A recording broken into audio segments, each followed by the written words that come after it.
قوة إلا بالله العلي العظيم رب اشرح لي صدري ويسر لي أمري واحلل عقدة من لساني يفقهوا قولي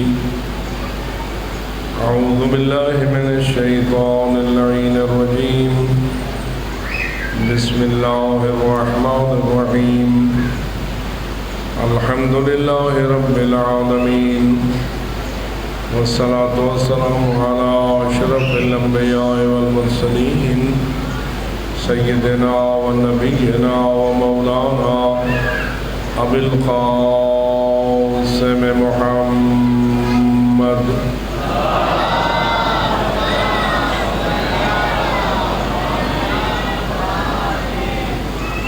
والصلاة والسلام على أهل بيته الطيبين الطاهرين المعصومين الغر الميامين المنتجبين المكرمين الذين قال الله تعالى في شانهم إنما يريد الله ليذهب عنكم الرجس أهل البيت ويطهركم تطهيرا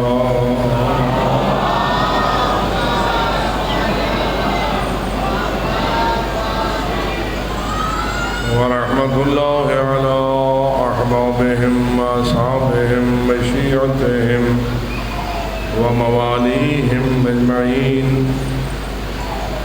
واللعنة الدائمة على أعدائهم وقاتليهم وظالميهم ملعونين من يوم ظلمهم إلى أبد الآبدين أما بعد فقال الله العظيم في كلامه الحكيم بسم الله الرحمن الرحيم والعصر إن الإنسان لفي خسر إلا الذين آمنوا وعملوا الصالحات وتواصوا بالحق وتواصوا بالصبر صلوات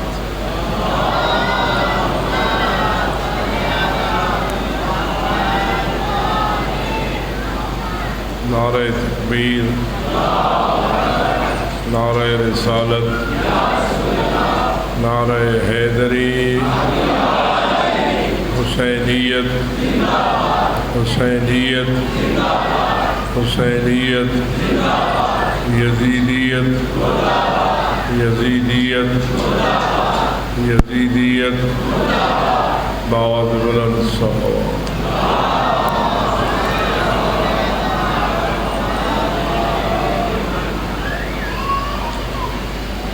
شکر ہے اس اللہ رب العالمین کا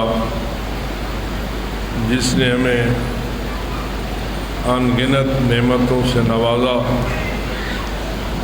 اور ان کا اظہار کرتے ہوئے قرآن مجید میں فرمایا ان تعدوا نعمت اللہ لا تحصوها اگر تم اللہ کی نعمتوں اور اس کے انعامات کی گنتی کرنے لگ جاؤ تو تمہاری طاقتیں جواب دے جائیں گی اللہ کی نعمتوں کی گنتی تمہارے بس کا روگ نہیں ہے۔ جو بھی مومن اس آیت کی حقیقت پر ایمان رکھتا ہے بآواز بلند صلوات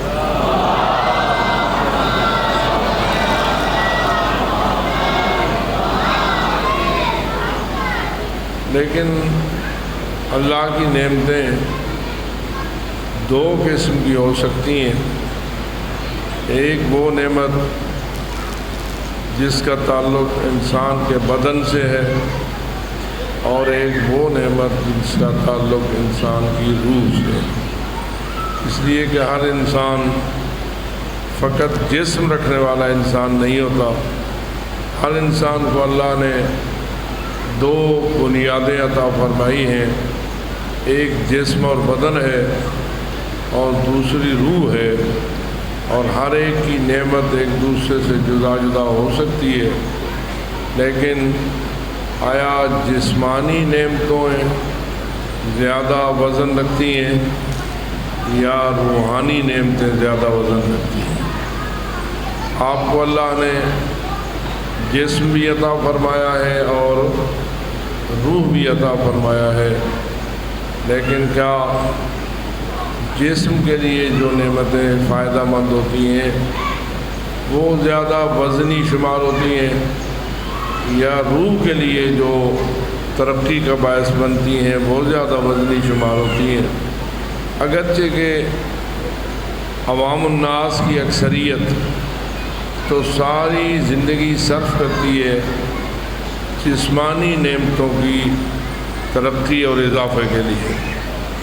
مثلاً ہر انسان صبح سے بیدار ہونے کے بعد رات کے سونے تک جو مصروفیات انجام دیتا ہے ان میں زیادہ تر اس کا مقصد جسم کی ضروریات کو پورا کرنا ہوتا ہے یا روح کی ضروریات کو پورا کرنا ہوتا ہے۔ بازار چل رہے ہیں، دفتر موجود ہیں، بڑے بڑے لوگ بڑی بڑی سیٹوں پر بیٹھ کر اپنے کام کاج میں لگے ہوئے ہیں، ہزار ہا قسم کی مصروفیات لوگوں کی موجود ہیں، لیکن ان تمام مصروفیات کا اگر مقصد اور ہدف سامنے رکھا جائے تو بظاہر جسم کو ترقی دینے والی مصروفیات زیادہ ہیں اور روح کو ترقی دینے والی مصروفیات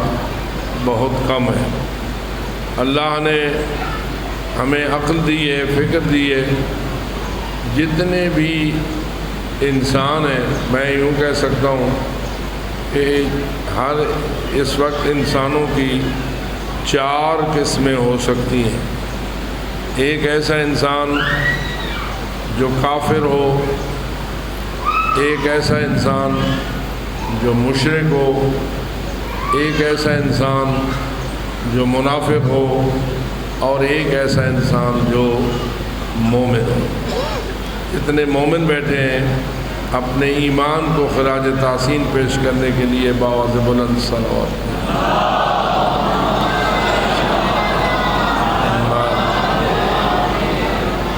بہت سارے کافر ایسے ہوتے ہیں جو زندگی کفر میں گزارتے ہیں اور بالآخر انہیں موت بھی کفر پر آ جاتی ہے۔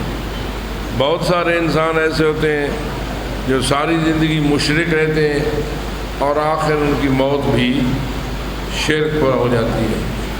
بہت سارے انسان ایسے ہوتے ہیں جو منافق زندگی گزارتے ہیں، منافقت پر اپنا سارا ان کا رول چلتا ہے، اور بالآخر جب موت آتی ہے تو منافقت پر ہی موت آ جاتی ہے، ان کے قلب میں ایمان داخل نہیں ہو سکتا۔ آیا ان 3 قسموں کی تعداد زیادہ ہے یا چوتھی قسم جو مومنوں والی ہے اس کی تعداد زیادہ ہے؟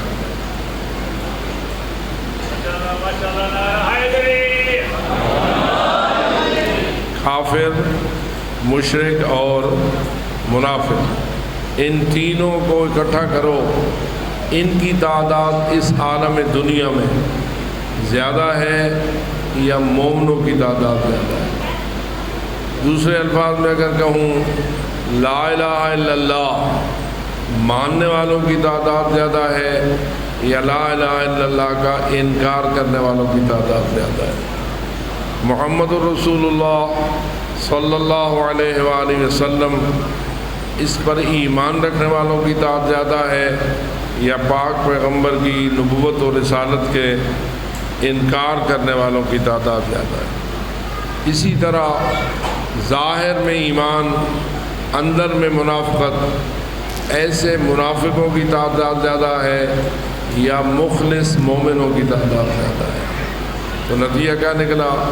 اکثریت ان 3 کی طرف ہے اور اقلیت ان چوتھوں کی قسمت میں ہے۔ وہ تینوں زندگی گزارتے ہیں، کافر بھی زندگی گزارتا ہے، مشرک بھی زندگی گزارتا ہے اور منافق بھی زندگی گزارتا ہے. توجہ ہے.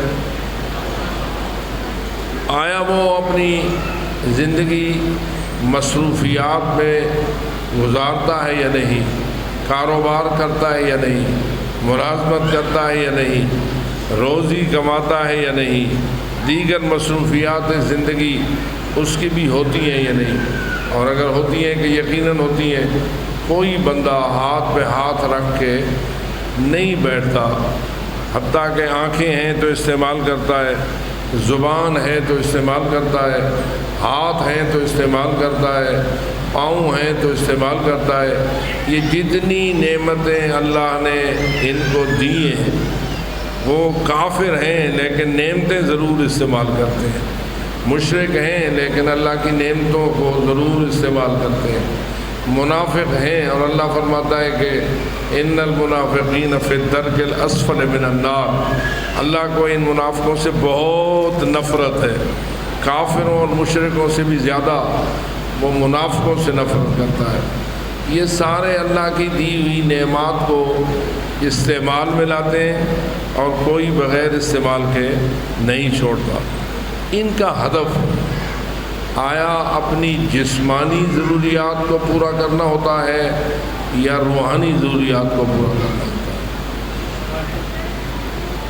دکاندار دکان چلاتا ہے, مزدور مزدوری کرتا ہے, ٹیچر ٹیچنگ کرتا ہے, افسر افسری کرتا ہے, چوکیدار چوکیداری کرتا ہے, جھاڑو دیتا ہے.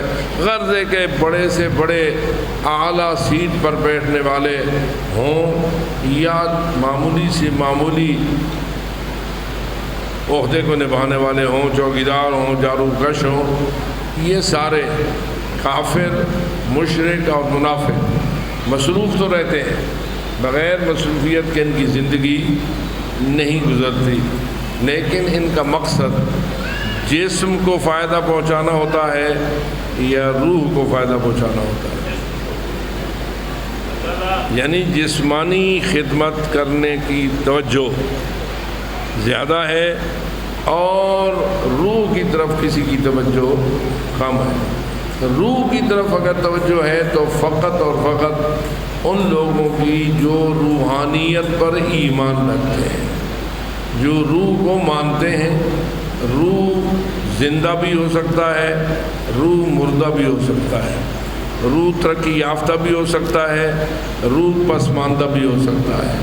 لیکن جو مومن ہوتے ہیں وہ اپنی روحانی خدمت میں مصروف رہتے ہیں, اور اگر جسم کی بھی خدمت کرتے ہیں تو اس انداز سے خدمت کرتے ہیں کہ روحانی خدمت بھی ساتھ ہوتی رہے.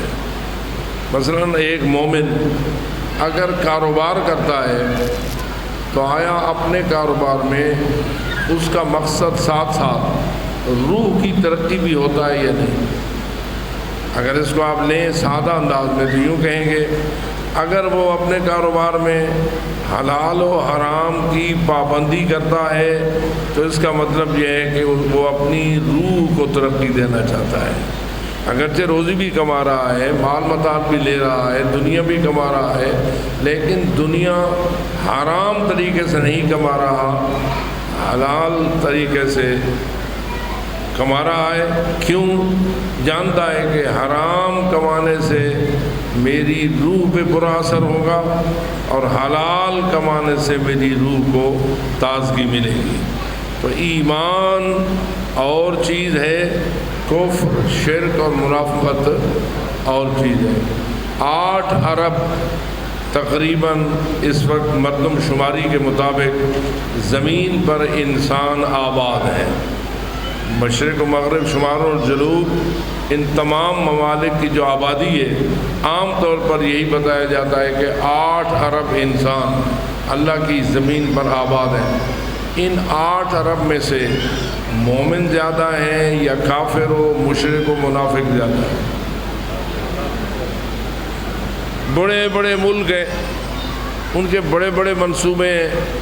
آج کل تو ماشاءاللہ ہم تو رہتے ہیں پاکستان میں, اس کا ہاں تو بہت زیادہ غربت ہے, اس کا تو اقتصادی سسٹم انتہائی کمزور ہے, اور بڑے بڑے ملک ہیں جو IMF چلاتے ہیں اور بڑے بڑے قرضے دیتے ہیں اور بڑا مال ان کے پاس موجود ہے اور وہ سود کھاتے ہیں.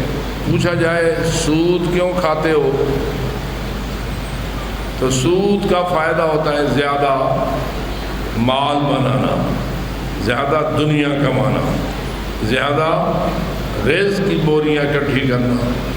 اسی لیے وہ سود کو پسند کرتے ہیں کہ سود انسان کے مال میں اضافے کا باعث بنتا ہے. غریبوں کا خون چوس کر اپنے آپ کو موٹا کرنا، یہ سود خوار کا طریقہ کار ہوتا ہے. یہ یا کافر ہوتا ہے یا مشرک ہوتا ہے یا منافق ہوتا ہے. ان کی تعداد زیادہ ہے.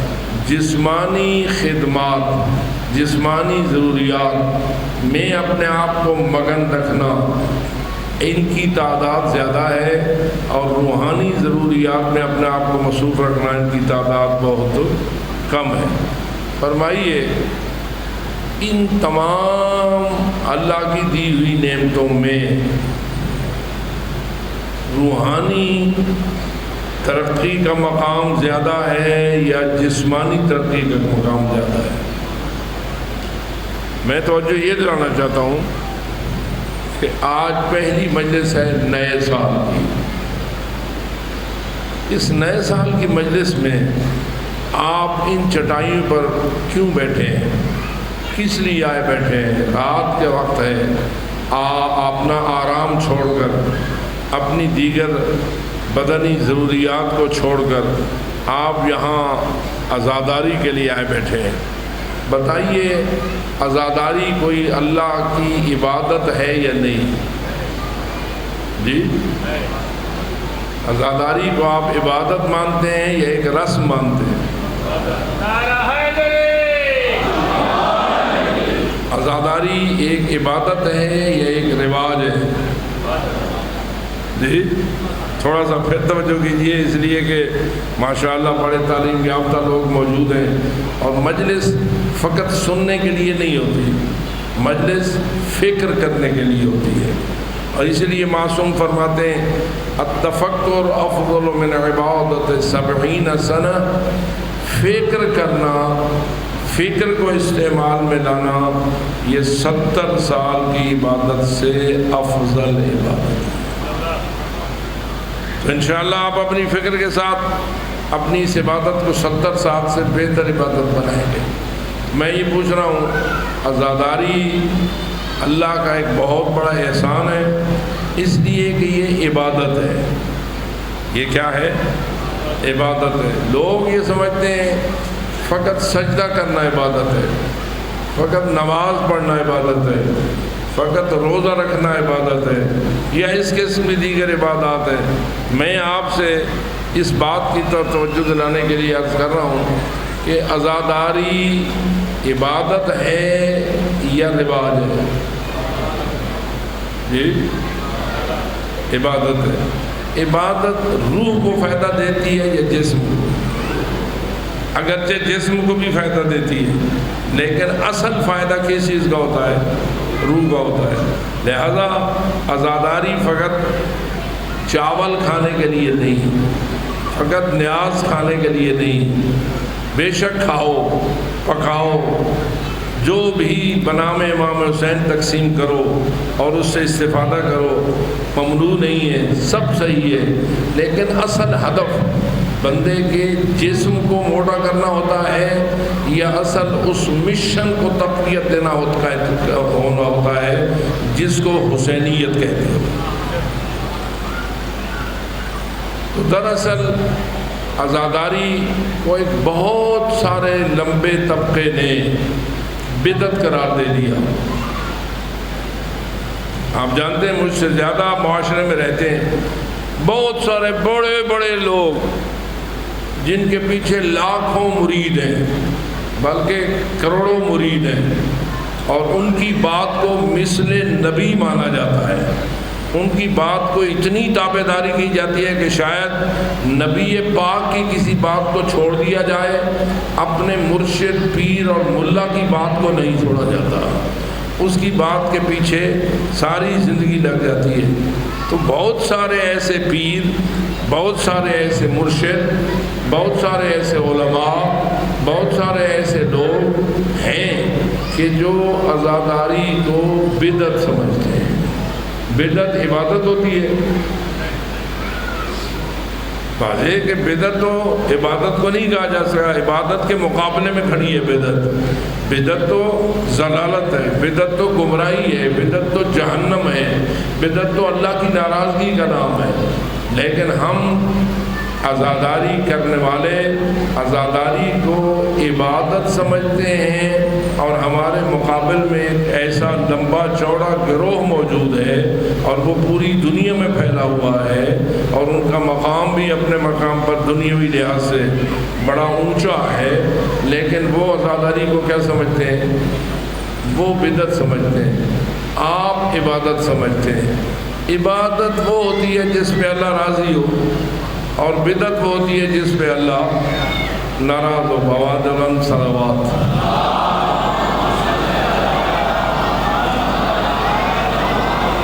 کیا آپ فقط جذبات میں آ کے عزاداری کو عبادت سمجھتے ہو، یا حق یہ ہے کہ عزاداری عبادت ہے؟ بلکہ میں اگر کہہ دوں جس طرح رسول اکرم نے فرمایا علی مال حق والحق مع علی، میں آج کہہ سکتا ہوں عزاداری حق اور حق ساتھ عزاداری۔ یہ اتنی عظیم عبادت ہے، اتنی بے مثال عبادت ہے کہ اس کے اوپر عبادتوں کی عمارت استوار ہوتی ہے، اس کے اوپر عبادتیں ہی عبادتوں کی عمارت کھڑی ہو جاتی ہے۔ اس لیے ہم اللہ کا شکر ادا کرتے ہیں کہ اس نے ہمیں عزادار بنایا ہے، اس نے ہمیں عزادار بنایا ہے، اور ہمیں اللہ کا شکر ادا کرنا چاہیے کہ اس بے مثال عبادت کے ذریعہ اس اللہ نے ہمیں نئے سال کے آغاز کرنے کی توفیق عطا فرمائی ہے۔ لوگ جب نئے سال کا آغاز کرتے ہیں، ضروری نہیں ہے کہ ہر ایک کا سال ہمارے سال کی مثل ہو، کوئی عیسوی ہے اور کوئی بکرمی ہے اور کوئی پتہ نہیں کیا ہے اور کوئی کیا ہے، اپنے اپنے سال ہیں۔ لیکن ایک بات ہمیں معلوم ہے کہ ہر گروہ اپنے نئے سال کا آغاز رو کر نہیں کرتا۔ مشرق سے لے کے مغرب تک، شمال سے لے کے جنوب تک، چین سے لے کے کینیڈا تک، اور ہر طرف نئے سال منائے جاتے ہیں، نئے سالوں کی رسمیں پوری ہوتی ہیں، لیکن پوری دنیا اس بات پر متفق ہے کہ جب نیا سال شروع ہوتا ہے تو وہ اپنے نئے سال کا آغاز رقص و سرود، گانا بجانا، خوشی منانا، کھانا پینا، اچھے کپڑے پہننا، ایک دوسرے کو مبارکبادیں دینا، غرض ہے کہ ان کے سال کا آغاز کس سے ہوتا ہے؟ خوشیاں منانے سے ہوتا ہے، خوشیاں منانے سے ہوتا ہے۔ وہ خوشی کیسے مناتے ہیں یہ ان کی اپنی رسم ہوتی ہے، ہر ایک کا اپنا رواج ہوتا ہے، کوئی کسی طریقے سے خوشی مناتا ہے، کوئی کسی طریقے سے خوشی مناتا ہے، لیکن ہے بنیاد اس بات پر قائم ہے کہ نئے سال کا آغاز کس سے منایا جائے؟ خوشی سے منایا جائے۔ ایک قوم اس دنیا میں ایسی ہے، ایک قوم اور ایک مذہب اس دنیا میں ایسا ہے جو اپنے مذہبی نئے سال کا آغاز خوشی سے نہیں کرتا، غمی سے کرتا ہے، ہنس کے نہیں کرتا، رو کے کرتا ہے۔ ایسا کیوں؟ تو جو ہے تو وہ کہتے ہیں بھئی ہم نے ہر چیز لینی ہے محمد و آل محمد سے، ہم نے ہر ایک کو چھوڑ دیا اور محمد و آل محمد کو اپنا راہبر مان دیا۔ ایسا ہی ہے یا نہیں؟ محمد و آل محمد ہمارے رہنما ہیں، ہمارے رہبر ہیں، ہمارے دین کے پیشوا ہیں، انہوں نے جو ہمیں فرمانا ہے اور جو کر کے دکھانا ہے ہم نے ان کی تابعداری کرنی ہے۔ ساری کائنات ایک طرف ہو، علی ایک طرف ہو، ساری کائنات ایک طرف ہو، علی دوسری طرف ہو، ہم کدھر جائیں گے؟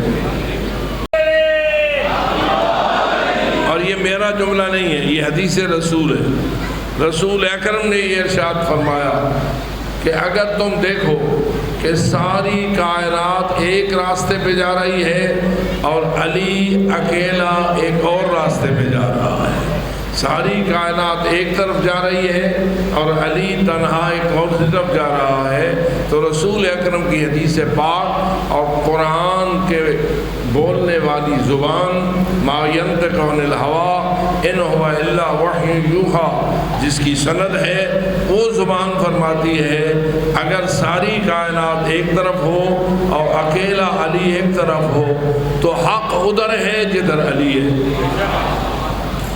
حق ادھر ہے جدھر، اور جدھر حق ہو اللہ کدھر ہوتا ہے؟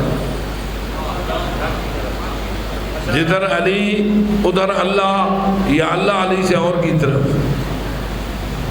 یہی تو ہماری بنیاد ہے کہ ہم خوشیاں بھی لیتے ہیں تو آل محمد سے، غمیاں بھی لیتے ہیں تو آل محمد سے۔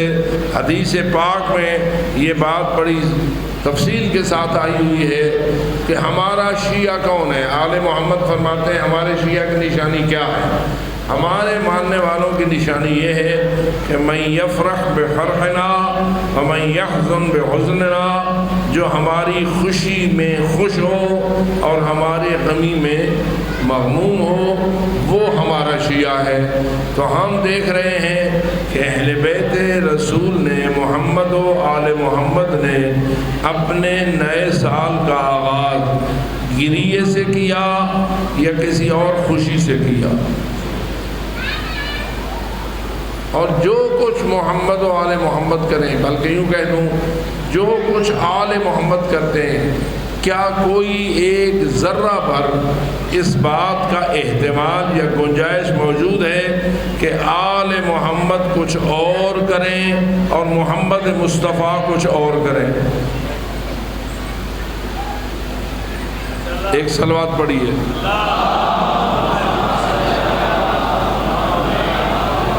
یہ صلوات کن پہ پڑھی گئی ہے؟ پوری توجہ کے ساتھ کن پہ آپ نے صلوات پڑھی ہے؟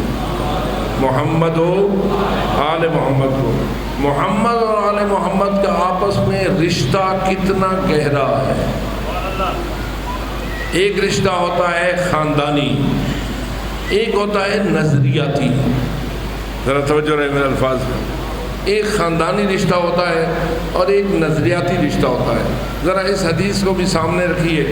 رسول اکرم کے یہ آخری اوقات تھے اور آپ نے مولا علی کو بلایا اور فرمایا مسجد نبوی میں لوگوں کو اکٹھا کرو اور میرا انہیں یہ پیغام سناؤ۔ امیر المومنین آئے کس مسجد میں؟ جہاں رسول اکرم ہمیشہ اپنا خطبہ دیا کرتے تھے، مسجد نبوی، جو خود آپ نے بنائی تھی، آج بھی موجود ہے۔ اس مسجد نبی میں امیر المومنین آئے، الصلاۃ جامعہ کا اعلان کیا، سب لوگ اس مسجد میں اکٹھے ہوئے۔ امیر المومنین ممبر پر آئے اور فرمایا پاک رسول کا یہ پیغام ہے کہ میں تمہیں سنا دوں، انا وعلی ابوا هذه الامہ، میں اور علی دونوں اس امت کے باپ ہیں۔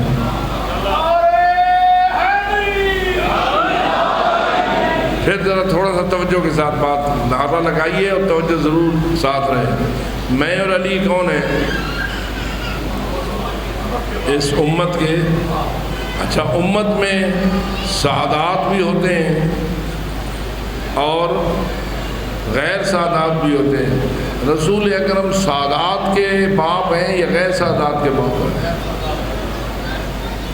اس بات کو سمجھنا ہے۔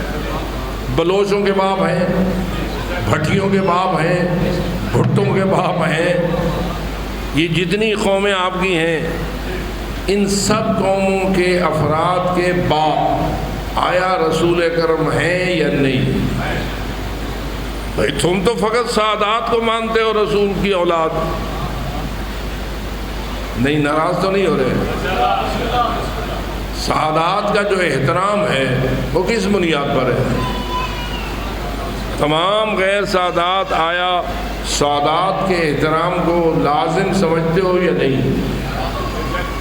جی میں یہاں یوں کہہ دوں گا، جو سادات کے احترام کو لازم سمجھتا ہے بآواز بلند صلوات پڑھیں۔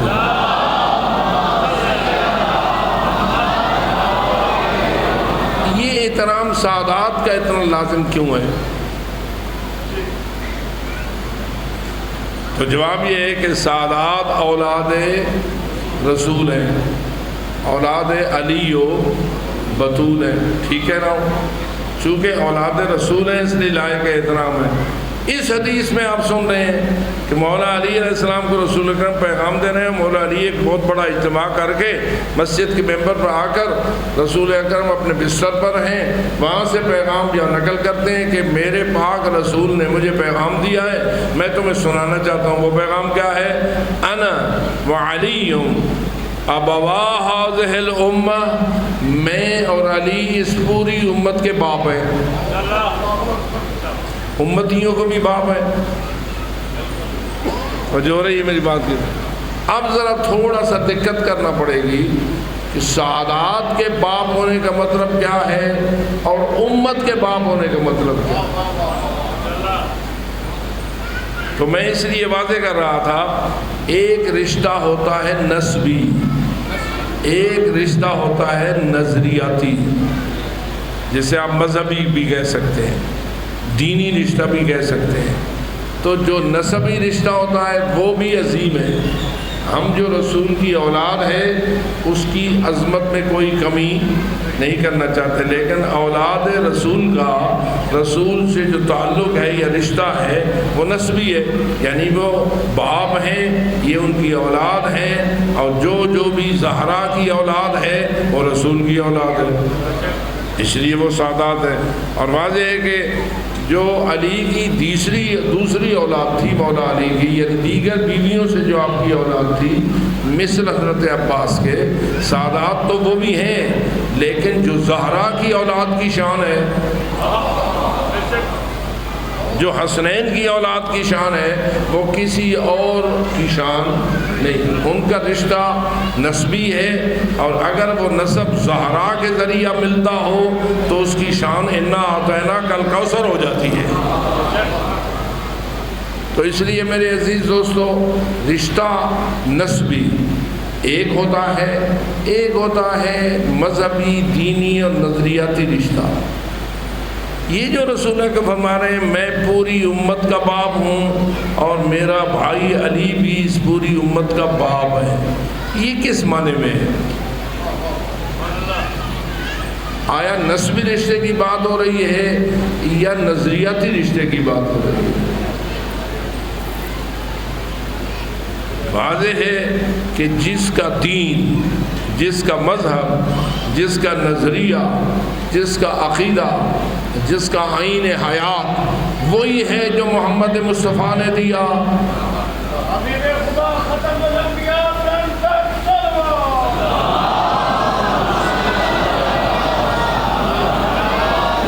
جو پاک رسول نے اللہ سے لے کر ہمیں دین دیا، اللہ سے لے کر ہمیں نظریہ دیا، اللہ سے لے کر ہمیں اپنا زندگی کا طریقہ کار دیا، آئین حیات دیا، جو اس آئین کو دل کے گہرائی سے مانتا ہے، رسول فرماتے ہیں میں اور علی اس کے باپ ہیں۔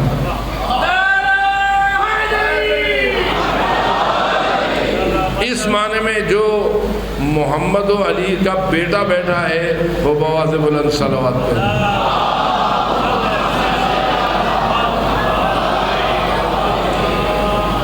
پتہ نہیں بات میں پہنچا سکا ہوں یا نہیں پہنچا سکا، بات سمجھ آئی ہے یا نہیں آئی ہے؟ چونکہ ہمارے ہاں بیٹا کا لفظ فقط نسبی مقصد کے لیے استعمال ہوتا ہے، بیٹی کا لفظ فقط نسب کے لیے استعمال ہوتا ہے۔ جو نسبی رشتہ ہے اس کو ہم بیٹا بھی مانتے ہیں، بابا وہ بیٹا اور بیٹی مال کے وارث ہوتے ہیں، لیکن یہ بیٹا اور بیٹی دین کے وارث ہوتے ہیں۔ یہ جو آپ کی وراثتیں تقسیم ہوتی ہیں، باپ فوت ہو گیا، مال تقسیم ہوا، مکان تقسیم ہوا، جائیداد تقسیم ہوئی، پیسہ تقسیم ہوا، سونا تقسیم ہوا، جو اس نے چھوڑا وہ سارا تقسیم ہوا، کس کو ملتا ہے؟ کس اولاد کو؟ جو نسبی رشتے پہ پروئی ہوتی ہے۔ اچھا عجیب مزہ یہ ہے، اولاد کسی کی کون بناتا ہے؟ آپ کے بیٹے، کس نے آپ کے بیٹے بنائے؟ آپ کے بابا کو کس نے آپ کا بابا بنایا؟ آپ کی امی کو کس نے آپ کی امی بنایا؟ ناراض تو نہیں؟ توجہ ہو رہی ہے میری بات کی طرف؟ باپ بناتا ہے اللہ، ماں بناتا ہے، اولاد بناتا ہے اللہ، بیٹے دیتا ہے اللہ، بیٹی دیتا ہے اللہ۔ یَهْبُ لِمَن يَشَاءُ إِنَاثًا وَيَهْبُ لِمَن يَشَاءُ الذُّكُورَ وَيُزَوِّجُهُمْ ذُكْرَانًا وَإِنَاثًا وَيَجْعَلُ مَن يَشَاءُ عَقِيمًا۔ قرآن مجید میں فرماتا ہے جسے چاہتا ہے ساری بیٹیاں دے دیتا ہے، جسے چاہتا ہے سارے بیٹے دے دیتا ہے، جسے چاہتا ہے ملی جلی اولاد دے دیتا ہے، جسے چاہتا ہے کچھ بھی نہیں دیتا۔ ٹھیک ہے، بیٹے کون دیتا ہے؟ اللہ۔ آپ کو اللہ نے اپنے اپنے باپ کا بیٹا بنایا، کس نے بنایا؟ اللہ نے بنایا۔ اور جس ماں کی آپ کا اولاد بنایا، کس نے بنایا؟ اللہ نے بنایا۔ تو یہ باپ بنانا، بیٹا بنانا، بیٹی بنانا، یہ سارے رشتے قائم کرنے والا کون ہے؟ اللہ۔ ان رشتوں کی بنیاد پر ہوتی ہے وراثت تقسیم۔ ان رشتوں کی بنیاد پر کیا ہوتی ہے؟ وراثت تقسیم ہوتی ہے۔ بھائی کے بیٹوں کو نہیں ملتی وراثت، اپنے بیٹے کو وراثت ملتی ہے۔ بہن کے بیٹے کو وراثت نہیں ملتی جب اپنی اولاد موجود ہو۔ یہ نسبی رشتہ ہے۔ لیکن رسول فرماتے ہیں میں اور میرا بھائی علی پوری امت کے باپ ہیں۔ پتہ نہیں کیا سمجھنے بھی ہے، یہ کون سا رشتہ رسول اکرم بیان کر رہے ہیں؟ توجہ ہو رہی ہے؟ یہ بابا وہ رشتہ نہیں ہے جو اللہ نے بنایا ہے، وہ رشتہ ہے جو تو نے خود بنایا ہے۔ ذرا پوری توجہ سے، لا الہ الا اللہ کو مانتے ہو؟ کسی نے آپ سے لا الہ الا اللہ جبری منوایا ہے یا اپنے اختیار سے مانتے ہو؟ پورے اختیار سے۔ اور محمد رسول اللہ صلی اللہ علیہ وآلہ وسلم اپنے اختیار سے، اور علی ولی اللہ یہ بھی اپنے اختیار سے۔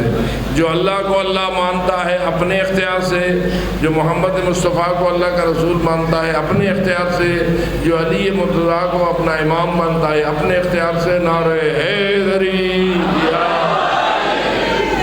اور یہ نعرہ حیدری نوٹ ہو رہا ہے۔ یہ آپ نے جو نعرہ لگایا ہے یہ رسمی نعرہ ہے یا گواہی کا نعرہ ہے؟ کس بات کی گواہی؟ یہ دایاں فرشتہ نوٹ کر رہا ہے کہ یہ عقیدہ رکھتے ہیں لا الہ الا اللہ بھی ہم نے اپنی مرضی سے مانا ہے، کسی نے ہمیں مجبور نہیں کیا۔ محمد رسول اللہ بھی ہم نے اپنے اختیار سے مانا ہے، کسی نے ہمیں مجبور نہیں کیا۔ اور بہت ساروں نے نہیں مانا لیکن ہم نے اپنے اختیار سے گالیاں کھا کے مانا ہے علی ولی اللہ، اور کسی نے ہمیں مجبور نہیں کیا۔ یہ جو عقیدہ آپ نے اپنایا ہے، یہ جو نظریہ آپ نے اپنایا ہے، اس نظریے کی بنیاد پر رسول اکرم فرماتے ہیں جس کا یہی عقیدہ ہو، یہی نظریہ ہو، اسی مشن کو اپنا مشن سمجھے، اسی آئین حیات کو اپنا آئین حیات سمجھے، اسی دستور حیات کو اپنا دستور حیات مانے جو میں نے اللہ سے لیا ہے اور تم تک پہنچایا ہے، تم اپنے اختیار سے اس کو تسلیم کرو تو تم میرے بیٹے ہو اور میں تمہارا باپ ہوں۔ اور فقط میں باپ نہیں، میرا علی بھی تمہارا باپ ہے۔ انا وعلی ابوا هذه الامہ، میں اور علی دونوں اس امت کے، جو جو امت میں آتا جائے گا محمد و علی اس کے بابا بنتے جائیں گے۔ ناراض کرنے میں سیدھے پہ اب توجہ رہے آپ کی کہ یہ رشتہ کون سا رشتہ ہے؟ مذہبی ایمانی اور نظریاتی رشتہ ہے یا نسبی رشتہ ہے؟ نسبی اللہ بناتا ہے، اور کوئی اپنا نسب بدلے تو اللہ اس پہ لعنت کرتا ہے۔ یہ آپ کے علم میں ہونا چاہیے۔ بہت سارے لوگ اپنا نسب بدلنے کی جرات کرتے ہیں اور لوگ ان کا ساتھ دیتے ہیں۔ کوئی بلوچ اگر اپنے سید ہونے کا دعویٰ کرے گا، اس پہ اللہ کی لعنت ہوگی، خواہ وہ کروڑوں روپے کا مالک ہو جائے، خواہ وہ پوری دنیا کی زمین اس کی ہو جائے۔ نسب بدلنے والے پر رسول کی بھی لعنت ہے، اللہ کی بھی لعنت ہے۔ کیوں؟ تجھے نسب دیا ہے اللہ نے، تو کون ہے اللہ کے کام میں خلل ڈالنے والا؟ اس نے چاہا تجھے ایک بلوچ کا بیٹا بنائے، تو کیوں سید کا بیٹا بننے کی کوشش کر رہا ہے؟ پتہ نہیں ناراض ہو جائے گا بہت سارے لوگ۔ لیکن عزت بے شک نسب میں بھی ہوتی ہے، عزت نسب میں بھی ہوتی ہے، لیکن پھر ذرا سوچئے، نسب کی عزت زیادہ ہے یا دین کی عزت زیادہ ہے؟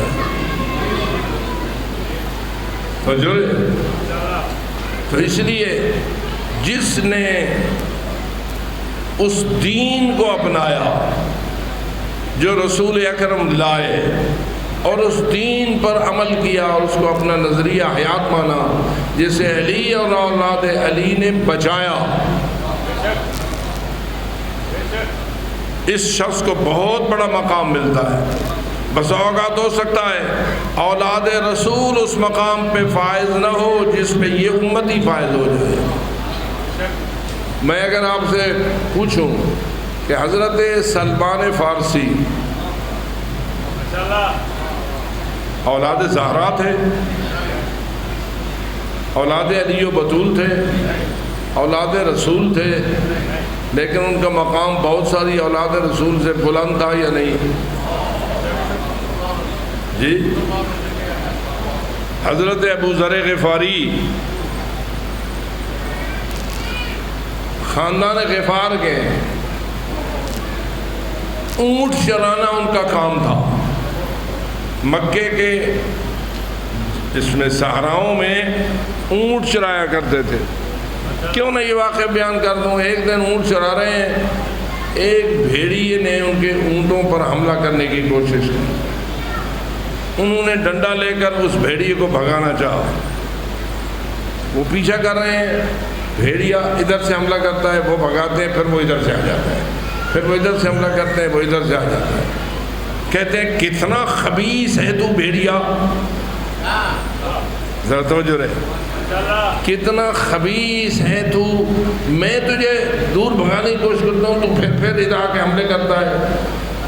وہ بھیڑیا بول پڑتا ہے، وہ بھیڑیا اللہ اسے زبان دے دیتا ہے اور وہ بول پڑتا ہے، کہتا ہے میں اتنا خبیث نہیں ہوں جتنے مکے کے قریش خبیث ہیں، جنہوں نے ان کو اس کو نہیں مانا جسے اللہ نے اپنا نبی بنا کر بھیجا۔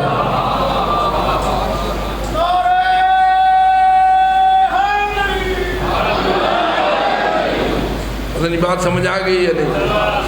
اب بھیڑیا اور انسان کتنا فاصلہ ہے، لیکن اللہ نے اسے حضرت ابو ذر کی ہدایت کے لیے زبان دی، اور ہر کہو مہ کے لیے اللہ کسی کو زبان نہیں دیتا۔ کسی بھیڑیے کو بھی اللہ زبان اس کے لیے دے سکتا ہے جس کی ہدایت اللہ کو پسند ہو، اور اللہ اس کے لیے انتظام خود کرتا ہے۔ نتیجہ یہ ہے کہ جب بھیڑیا تنگ کر رہا تھا حضرت ابو ذر کو، تو انہوں نے یہ کہا تو کتنا خبیث ہے کہ تو بھاگتا نہیں ہے۔ عام طور پر آپ کتے کو اگر مثلا بٹا شٹا مارو تو بھاگ جاتا ہے نا، پھر کھڑا تو نہیں رہتا۔ یہ بھیڑیا تھا، یہ بار بار تنگ کر رہا تھا۔ حضرت ابو ذر ناراض ہو کے کہنے لگے کتنا خبیث ہے تو کہ تو میرے اس ریوڑ کو نہیں چھوڑتا۔ وہ بول پڑا، بولا کس نے بولنے کی طاقت دی؟ جی اللہ نے بولنے کی طاقت دی۔ کیوں دی؟ ذرا اس پہ غور کیجیے۔ اللہ نے اس بھیڑیے کو بیلنے کی طاقت کیوں دی؟ اللہ چاہتا تھا ابو ذر کی ہدایت، اور خود انتظام کر رہا تھا ابو ذر کی ہدایت کے لیے۔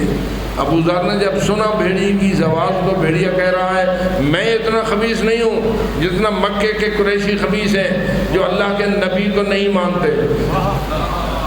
اللہ نے نبی بنا کر بھیجا ہے اور وہ نہیں مانتے۔ اب ابو ذر کے ذہن میں یہ بات آ گئی، وہ جو نبوت کا دعویٰ مکے والے نبی نے کیا ہے سنا تو میں نے بھی ہے، اور مجھے تو اب ضرور جانا چاہیے بھی، یہ تو بھیڑیا بول کے گواہی دے رہا ہے۔ تو اپنے اونٹوں موٹوں کو چھوڑا اور پہنچ گئے مکہ مکرمہ حضرت کی خدمت میں اور ایمان لے آئے اور اپنا کلمہ پڑھا۔ پھر بتا یہ کس منزل پہ پہنچا؟ ابو ذر ایک اونٹوں کا چرواہا کتنی بلند منزل پہ پہنچا کہ رسول اکرم نے گواہی دی اللہ کی زمین پر اور اس کے آسمان کے نیچے کوئی اتنا شخص نہیں ہے جو اتنا ہی سچا ہو جتنا ابو ذر سچی زبان رکھتا ہے۔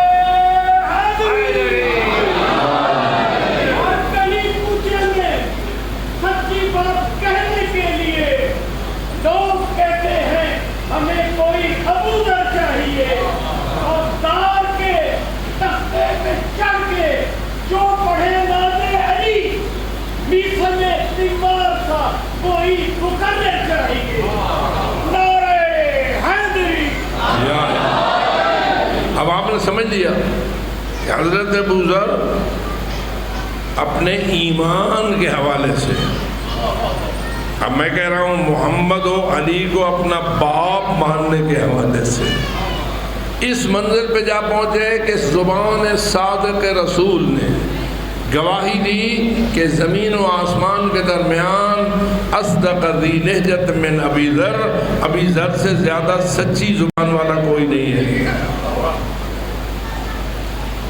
کیا خیال ہے ابو ذر کو کوئی تحفہ ملا یا نہیں؟ تمغہ ملا یا نہیں؟ سونے کا، چاندی کا یا کانسی کا؟ آپ کے ہاں تمغے ہوتے ہیں نا، جو فرسٹ آ جائے اسے کون سا تمغہ ملتا ہے؟ سونے کا۔ جو سیکنڈ آ جائے چاندی کا، اور جو تھرڈ آ جائے کانسی کا۔ یہ کون سا تمغہ ہے؟ لاکھوں سونے قربان، چاندیوں کے ڈھیر قربان رسول کی اس پاکیزہ زبان کے تمغے پر۔ فرمایا کہ ابو ذر سے کوئی اور زیادہ سچا نہیں ہو سکتا۔ اب ذرا یہ واقعہ بھی سن لیجئے، بات چلی ہے تو میں کہہ دیتا ہوں۔ ایک دن رسول اکرم کی وفات کے بعد ابو ذر دربار خلافت میں بیٹھے تھے،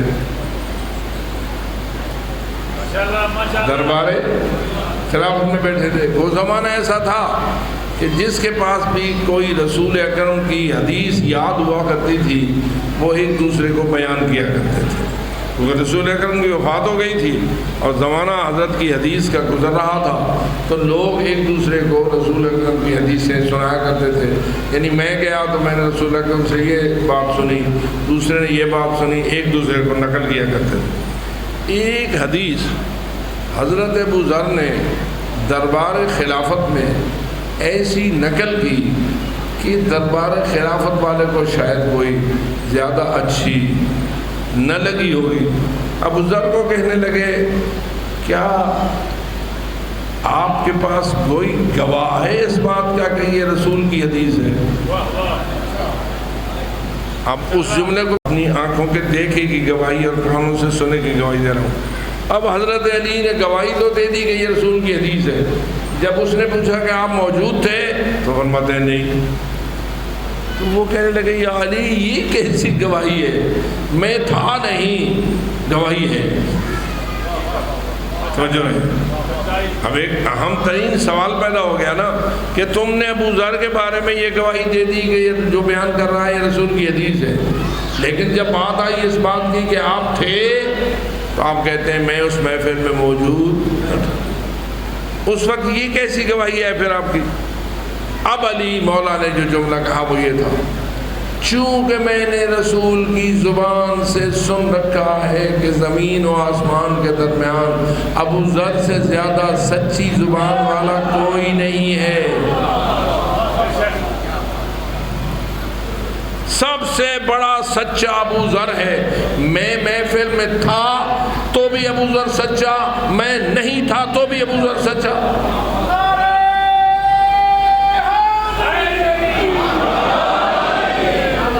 جب ابو ذر نے کہہ دیا ہے کہ رسول کی حدیث ہے، اور رسول فرماتے ہیں کہ ابو ذر کبھی جھوٹ نہیں بولتا، وہ ہمیشہ سچ بولتا ہے، اور زمین و آسمان کے درمیان اس جیسا اور کوئی سچا ہو ہی نہیں سکتا، تو پھر ہم ابو ذر کی بات پہ شک کریں تو رسول پہ شک ہے۔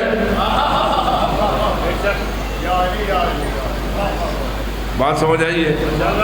اگر ابو ذر کی گواہی رسول دے دیں کہ ان جیسا اور کوئی سچا نہیں، ابو ذر میں شک کرنا ممکن نہیں ہے، اور اگر رسول گواہی دیں علی مع الحق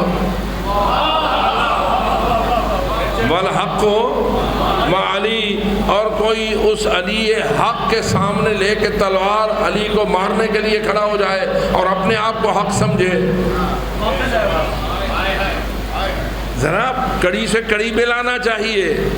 ہمارے ہاں جو سب سے بڑی مشکل ہے وہ یہ ہے کہ ٹکڑے ٹکڑے کر دیتے ہیں رسول کے فرامین کو، ایک بات ہوتی ہے دوسری کے ساتھ نہیں جوڑتے، دوسری پہلی کے ساتھ نہیں جوڑتے، اور نتائج اپنی مرضی کے غلط سلط نکالتے رہتے ہیں، جس سے نئے نئے مسلک، نئے نئے فرقے، نئے نئے خیالات، اور یہ اصل خیالات ان لوگوں کے ہوتے ہیں جو کسی مسلک کے رہنما ہوتے ہیں، اور ان کے عوام ان کے فکری غلام بن جاتے ہیں۔ اللہ نے ہم پہ یہ مہربانی کی ہے، ہم کسی کے فکری غلام نہیں ہیں، ہم فقط اسی کے فکری غلام ہیں جس کے متعلق رسول نے فرمایا ہے علی حق کے ساتھ ہے، حق علی کے ساتھ ہے۔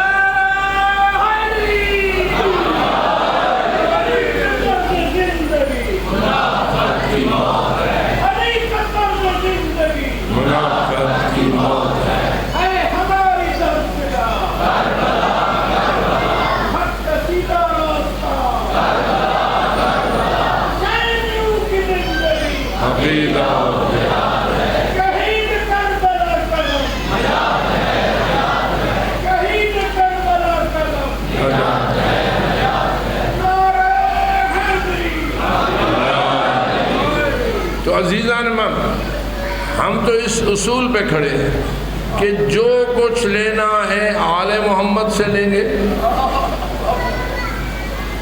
زندگی کا آئین، زندگی کا دستور، زندگی کے احکام، حلال کا حلال ہونا، حرام کا حرام ہونا، واجب کا واجب ہونا، مستحب کا مستحب ہونا، جائز کا ناجائز ہونا، اور ناجائز کا ناجائز ہونا، جو لینا ہے محمد و آل محمد سے لے کے ان پہ بآواز بلند صلوات۔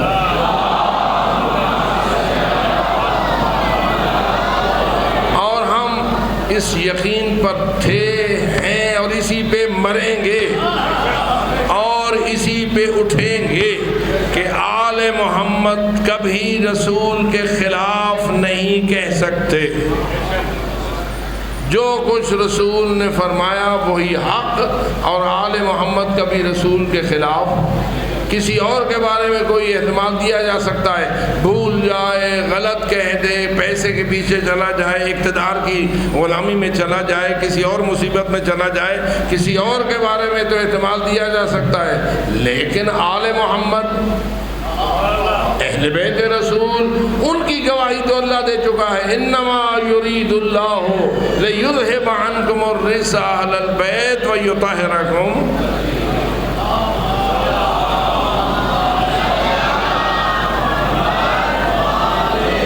اب ذرا غور کیجئے، ابو ذر کو اپنے اس حق پر ڈٹ جانے کی شاباش ملی یا تکلیف اٹھائی؟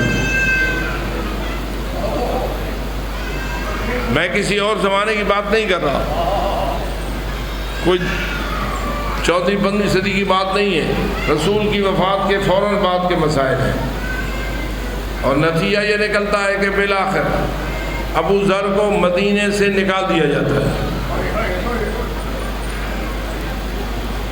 اور آرڈر ہو جاتا ہے کہ ابو ذر کو اس کے طریقہ کار کے وجہ سے ہم اس صحرا میں نکال رہے ہیں جس کو ابو ذر سب سے زیادہ ناپسند کرتا ہے۔ کیونکہ ابو ذر سے پوچھا گیا تجھے سب سے زیادہ پسندیدہ شہر کون سا ہے؟ کہا مکہ، اس لیے کہ وہاں اللہ کا گھر ہے۔ کہا سب سے زیادہ ناپسند کون سا ہے؟ کہا صحرائے ربضہ، کیونکہ اس میں کوئی زندگی کی کوئی سہولت موجود نہیں ہے، میں ادھر ناپسند سمجھتا ہوں، مکے کو سب سے پسند کرتا ہوں۔ حکم ہو گیا تجھے ربضہ بھیجا جا رہا ہے اور کل تو نے اہل و عیال سمیت ربضہ جانا ہے۔ آرڈر ہو گیا۔ حضرت ابو ذر کے بارے میں مدینے میں اعلان ہو گیا کہ کل ابو ذر ربضہ جائے گا اور کسی مدینے والے کو اجازت نہیں ہے کہ وہ ابو ذر کو الوداع کہے۔ توجہ رہے، معاملات کو سمجھنا چاہیے۔ ابو ذر کو ملنا کسی کے لیے روا نہیں ہے۔ کیا جرم کیا ہے ابو ذر نے؟ وہ آپ خود جانتے ہیں۔ نتیجہ کیا نکلا؟ دوسرے دن ابو ذر اپنے اہل و عیال سمیت ربضے کی راہ پہ چڑھے، کوئی نہ آیا، لیکن نہج البلاغہ گواہ ہے ابھی ابو ذر اس راستے پہ نہ چڑھے تھے کہ علی، حسن، حسین اور علی کے سچے غلام علی ولی کے ساتھ ابو ذر کے استقبال کے لیے کھڑے تھے۔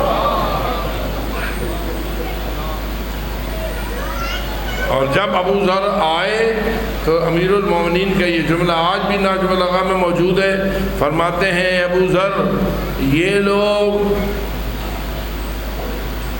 تجھ سے ناراض ہیں اپنی دنیا کے لیے،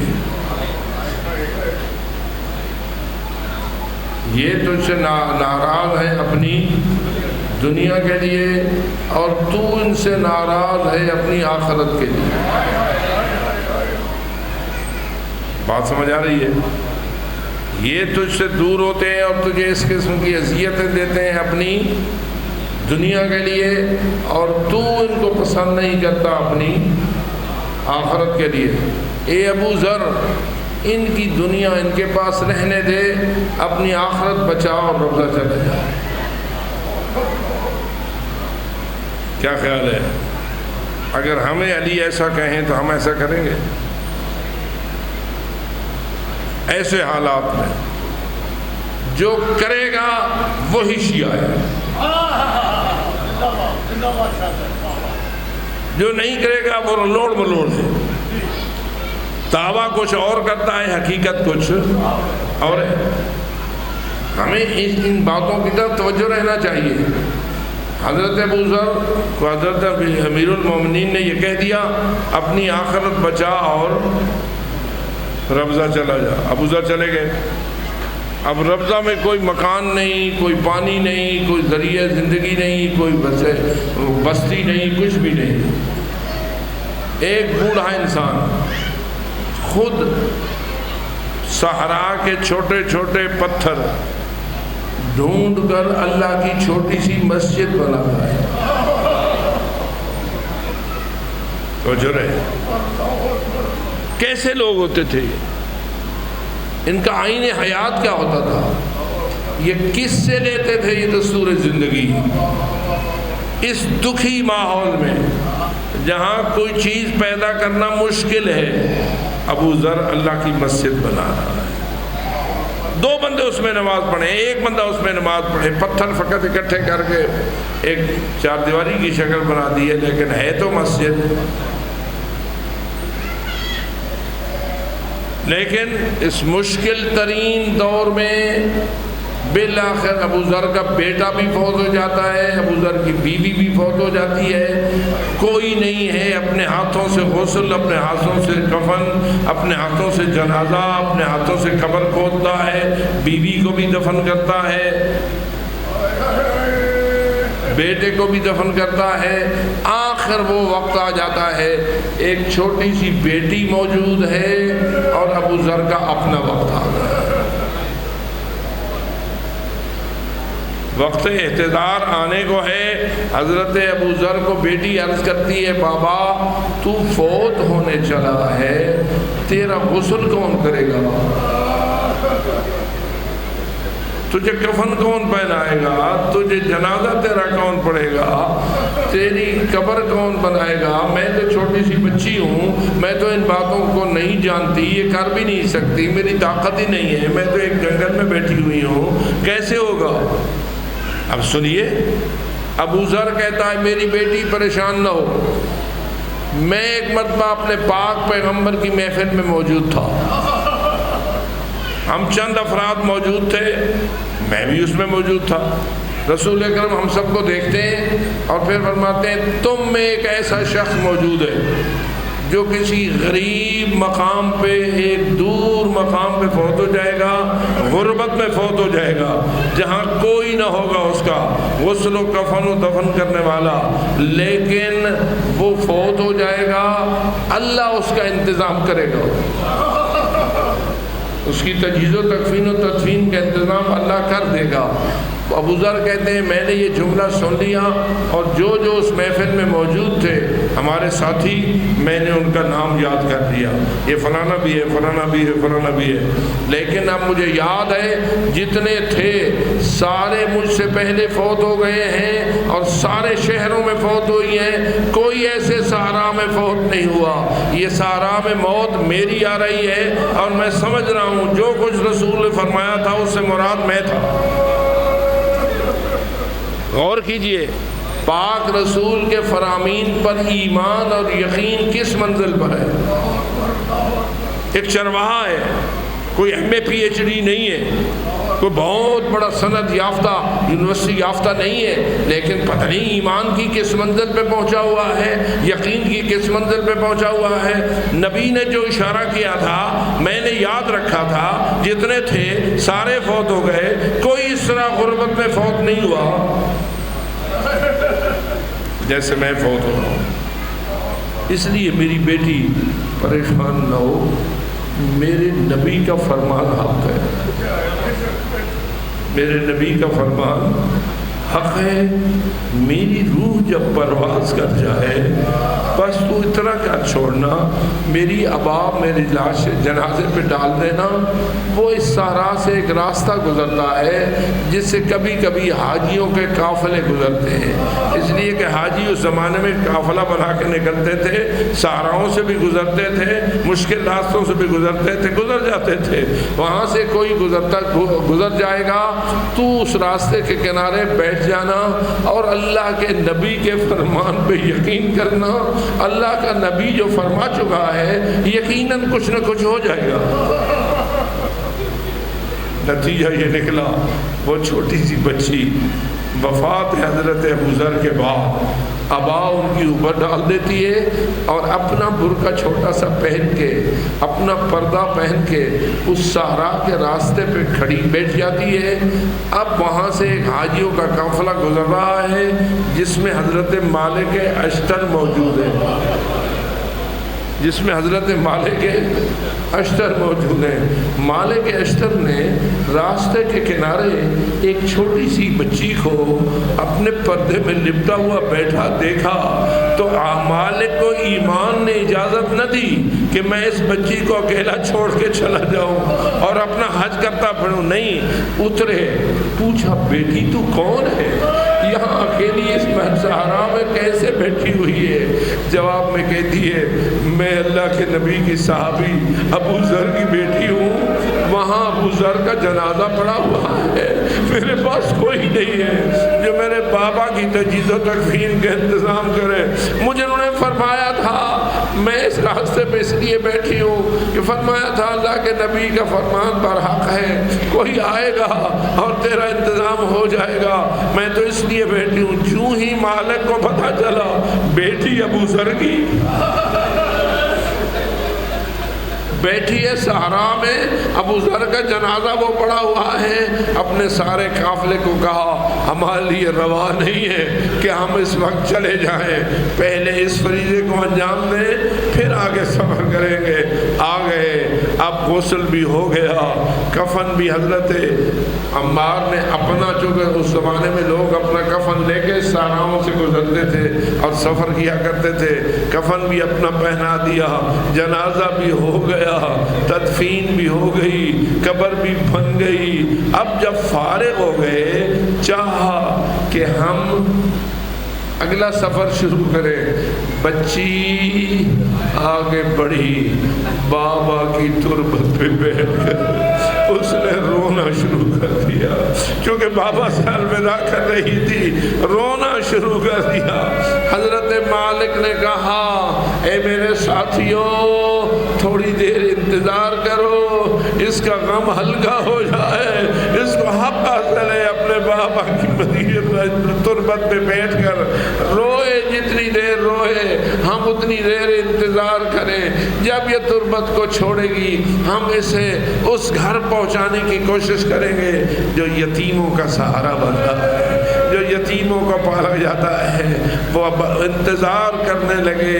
ابو ذر کی بیٹی کافی دیر روتی رہی, اور جب فارغ ہوئی تو مالک اسے لے کر امیر المومنین کے گھر پہنچانے کے لیے لے گئے, اس لیے کہ علی کا گھر یتیموں کا سہارا ہوا کرتا تھا, علی کا گھر ماوائے یتاما ہوا کرتا تھا. عزادارو اب مجھ سے اتنا ہی عرض کرنا ہے, ابو ذر کی بیٹی تیرے ساتھ مالک نے کیا کیا؟ آج جس حسین کو یاد کرنے کے لیے آئے بیٹھے ہو, جس مظلوم کا غم منانے کے لیے آئے بیٹھے ہو, جس کے محرم کی ابتدا کرنے آئے بیٹھے ہو, جس کی حسینیت کو زندہ رکھنے کے لیے آئے بیٹھے ہو, ان کی بیٹی کے ساتھ کیا ہوا؟ ان کی دختر حضرت سکینہ کا کیا حال ہوا؟ اکیلی سکینہ نہ تھی, پورا بنی ہاشم کا خاندان موجود تھا, اور وہاں ایک مسلمان نہ تھا, ہزاروں مسلمان موجود تھے. لیکن سکینہ بابا کے لاشے پہ رونا چاہتی ہے, دشمنوں نے قیدی بنا لیا ہوا ہے, ہاتھوں میں رسیاں اور بی بی پہ شمر ملعون کے تماچے, اور کہہ رہا ہے میرے پاس اتنا وقت نہیں ہے کہ تم یہاں بیٹھ کر رو, جلدی جلدی چڑھو ان اونٹوں کو اوپر جن میں ہم نے تجھے بٹھا کر کوفہ لے جانا ہے. کسی کے تماچے, کسی کے تازیانے, کسی کا ظلم, اور بیٹی باپ کے جنازے کو دیکھ رہی ہے, مایوس نگاہوں کو دیکھتی رہی. اونٹ چلے گئے, ہر قدم اونٹوں کو حسین کے جنازے سے دور کر رہا تھا, اور سکینہ بیچاری مڑ مڑ کر دیکھ رہی تھی.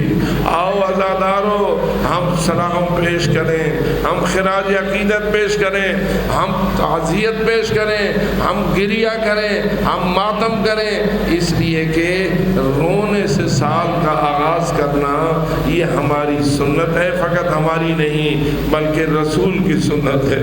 اس لیے کہ رسول تو اس وقت بھی روئے جب ابھی کربلا قائم نہیں ہوئی تھی, رسول اس وقت بھی روئے جب ابھی شہادت نہیں ہوئی تھی, رسول تو اس وقت بھی روئے جب ابھی قید و بند کا مسئلہ نہیں ہوا تھا. وہ کون سا دن تھا؟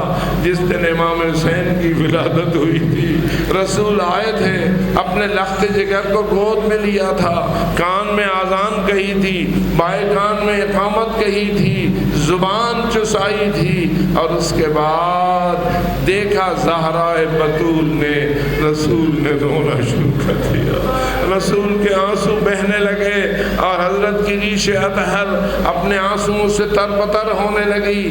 بیٹی نے پوچھا بابا میرے نو مولود کو گود میں لے کر آپ نے رونا کیوں شروع کر دیا ہے؟ تو فرمایا میری بیٹی یہ جبریل کھڑا ہے, مجھے بتا رہا ہے یہی تیرا بیٹا ہوگا, اور تیری امت کا ایک گروہ ہوگا جو اس تیرے فرزند کو لگو تک صحرا میں شہید کرے گا, ایسی حالت میں کہ یہ پیاسا بھی ہوگا, اس کے سارے مارے جائیں گے, اور میں اس لیے رو رہا ہوں کہ میرے حسین کو اس طرح شہید کر دیا جائے گا. تو عزادارو اگر رسول رو سکتے ہیں تو رسول کا رونا بدعت نہیں ہو سکتا, وہ سنت ہی ہوا کرتا ہے. اگر کوئی نہیں مانتا وہ جانے اور اس کا اپنا ایمان جانے. ہم تو یقین رکھتے ہیں کہ امام مظلوم کے غم میں رونا عبادت ہے، اور ایسی عبادت ہے جس سے حسینیت کو چار چاند رکھتے ہیں اور یزیدیت ہمیشہ کے لیے غرقاب ہو جاتی ہے۔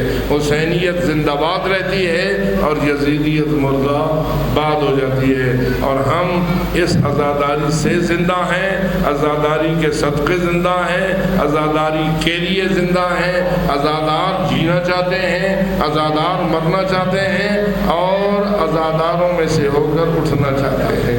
خدا جانے وہ کیسے عزادار ہوں گے جن کے بارے میں اللہ حضرت زہرا کو کہے گا جو جو تیرے بیٹے کا عزادار ہے تو اس کے ساتھ جنت لے جا۔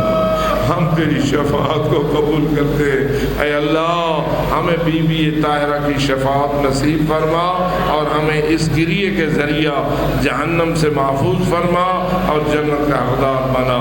وآخر دعوانا ان الحمد للہ